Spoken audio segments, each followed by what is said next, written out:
Alright guys, we're going to look at, and this is part 4 of the review guide. If on the table of contents, we're really going to focus on for this one, pages 23 to 28. So we're going to talk about completing the square, quadratic formula, polynomials, exponential growth and decay, and systems. So go ahead and turn to page 23. So we're going to look at an equation that I wrote down at the bottom. And I'm going to show you how to solve this equation for the roots, the zeros, both ways. I'm going to show you how to do it with completing the square. And also I'm going to use the quadratic formula. So the first thing we're going to do is talk about how to complete the square, which will give us an answer in simplest radical form. So what you want to do to start this is you want to add the 3 to both sides. So what's going to happen is we're going to have x squared minus 10x. And that's going to equal 3. Now what we want to do is take the linear term, the b value. We're going to divide that by 2 and square it. So the b value is negative 10. So in the calculator, what you're going to want to do is you're going to want to take parenthesis, put in the negative 10, divide it by 2, close the parenthesis, and hit the squared button. Now this number we want to add on both sides. So I'm going to add 25 here and 25 on the other side. So what that's going to cause, it's going to cause this to become a perfect square. And the square will be of this form. X minus 5 squared. Because negative 5 plus negative 5 is negative 10. And negative 5 times negative 5 is 25. And that's going to be equal to 28. Next thing you want to do is you want to take the square roots of both sides. So it's going to leave us with x minus 5.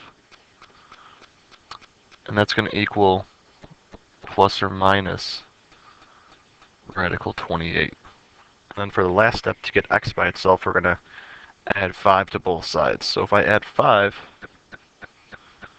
on each side, it's going to end up giving us x equaling 5 plus or minus the square root of 28, or radical 28. So again, that's 2 answers. There's 5 plus radical 28 and 5 minus radical 28. So that's the completing the square method, which you can do for the first one. So if you want to pause it right now and try that one. Next one that we're going to look at is the quadratic formula. So we got 3 terms. A is going to be the number 1 in front of the x squared. B is the negative 10. And C is negative 3. And we're going to stick those 3 numbers in for A, B, and C in that formula. So we'll end up having a negative sign, then negative 10 inside, plus or minus, parentheses, negative 10 squared, minus 4 times 1 times negative 3. And that's going to all be over 2 times A, which is 1. So what you want to do in the calculator, you want to simplify each of the 3 parts and use the calculator if you need to, but the double negative is going to give you 10. And then under our radical, I'm going to type all that in. So I'm going to erase some of the work we did already here. So I'm going to do parentheses, negative 10, parentheses squared, minus 4, parentheses 1, and another parentheses with a negative 3. So that gives us 112. That's all over 2. So the next thing we want to do is see if there's any perfect squares that go into 112. So in this case, there actually is.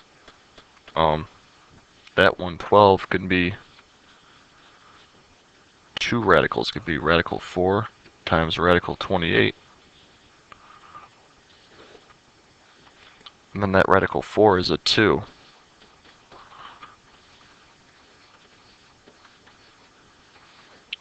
And then similar to our last answer, if you divide each of the whole numbers by 2, you end up with 5 plus or minus radical 28, which is the same answer we just did.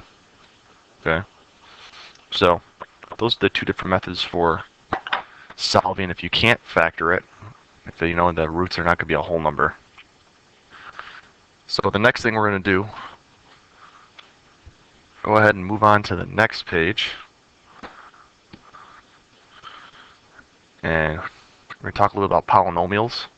So you'll see some of the rules, and again, like this is the same as adding, subtracting, multiplying, dividing whole numbers. So the properties are the same. So if you look at something like this, 40 plus 20 is 60. Notice how many zeros there are. Think of the x as a 0 as the number 10, and the properties stay the same. So 40 plus 20 is 60, so 4x plus 2x is 6x. And then 40 times 20 is 800. So notice how the exponents change, because you're changing the amount of zeros. You're changing the place value. So in that case, some of the things I want to point out as you're working on these, one of the things is this. It says subtracted from. Whenever you have that phrase, this one's going to be the one that comes first. So when you're stacking these,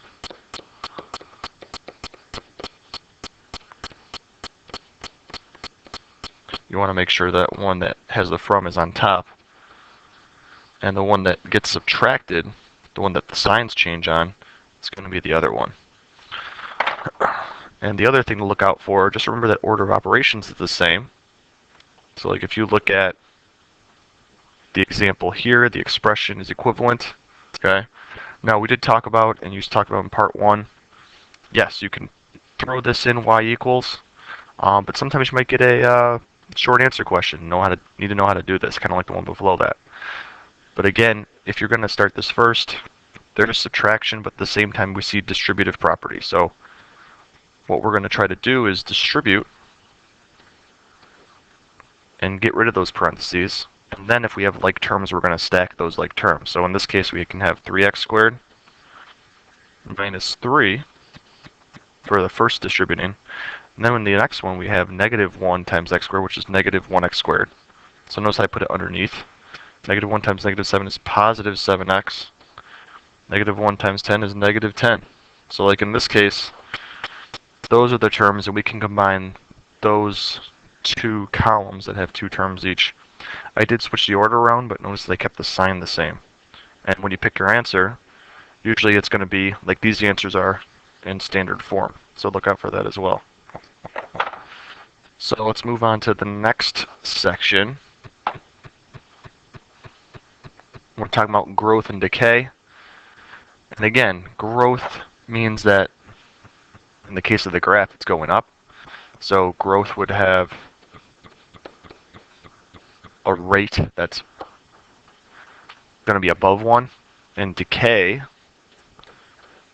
would have a rate that's going to cause the number to be below 1. So we got the principal, which is, again, just a starting amount. It's kind of like a y-intercept. Okay. So if we look at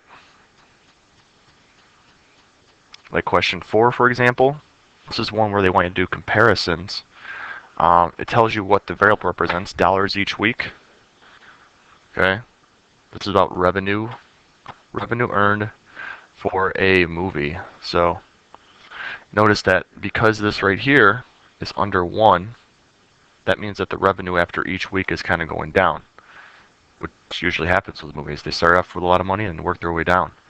So they want to know and have us do a comparison of how much more is earned in week 3 than week 5. So again, week is X. So you're going to want to substitute 3 and 5 in for X and do the comparison and figure out how much more, which in that case would mean subtraction. So there's 2 expressions you're going to find the answer for. Do the one for 3, and you can do the one from 5.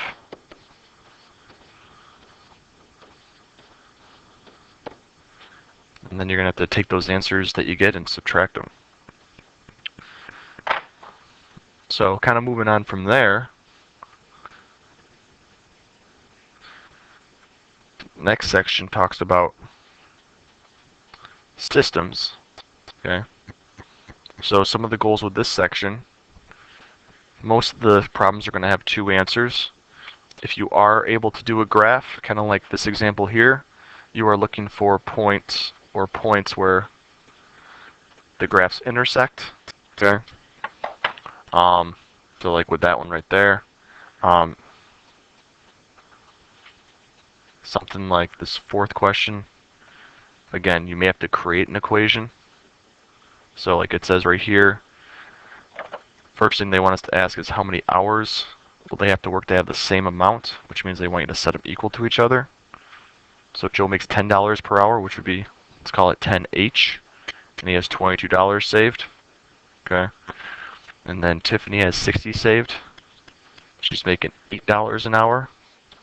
So they want us to set these equal, but again, these could also be two separate linear graphs. You could do, and then when you put it in the calculator, switch to X. You could put these two equations in and use the table to find the point where they are the same amount. So that's a couple strategies for that one. And then the last one I want to look at is the last question.